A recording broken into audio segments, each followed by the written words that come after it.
This is a vacuum truck.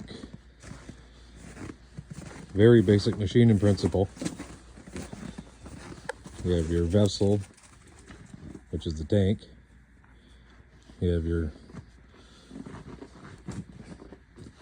primary and secondary moisture traps.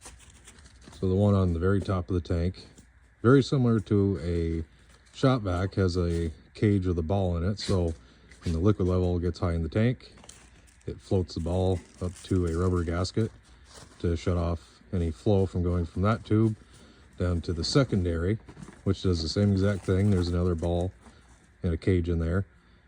And all that is to protect the vacuum pump. So the vacuum pump has a handle, usually goes in 3 different positions.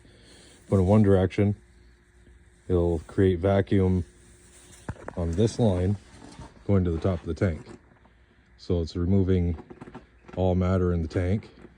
Subject, you know, we would call it air. It takes air out of the tank. It comes down, goes to the valve,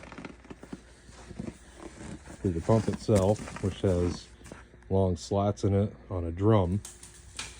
As they move around, they displace the air. So from there, depending on what direction you have your lever in, it'll come out this side over to the oil catch muffler.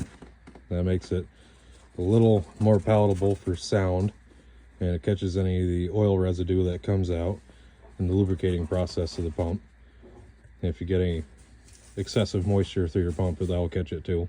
It has a drain valve on the bottom, so you can dump the oil out of it. These pumps, at least the rotary vane pumps, use some sort of oil reservoir. This one has a remote one, some have them built into them. So it consumes oil as it runs to keep the vanes lubricated, so they don't seize up, get too hot, and self-destruct. This right here is a relief valve. It's a vacuum relief. So it helps draw some air in when the pump's working really hard, so you don't burn it up. There's a temperature gauge on it. This is actually a liquid cooled pump off the truck engine, which helps in 2 ways. It helps keep the pump cool, and it helps warm it up during the winter. So you flip your valve the other direction, it'll start pulling air from the muffler. It'll go through the pump, up in the hose, into the tank. And you can pressurize the tank as well, although they're not typically made for excessive pressure. This one has a sight glass on the side. Got your hose trays for carrying your tools and hoses. Pretty self-explanatory.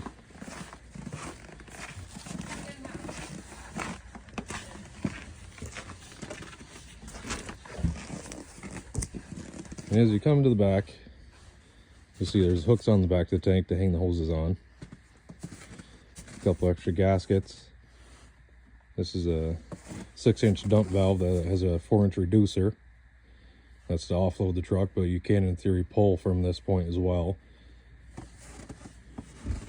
These valves have heated jackets on them, so it goes from the pump back to these jackets to stop them from freezing.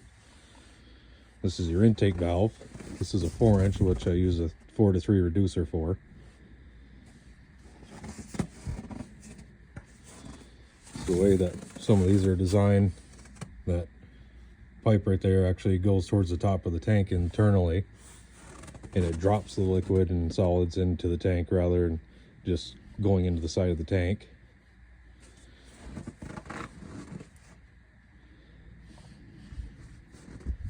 Amazing.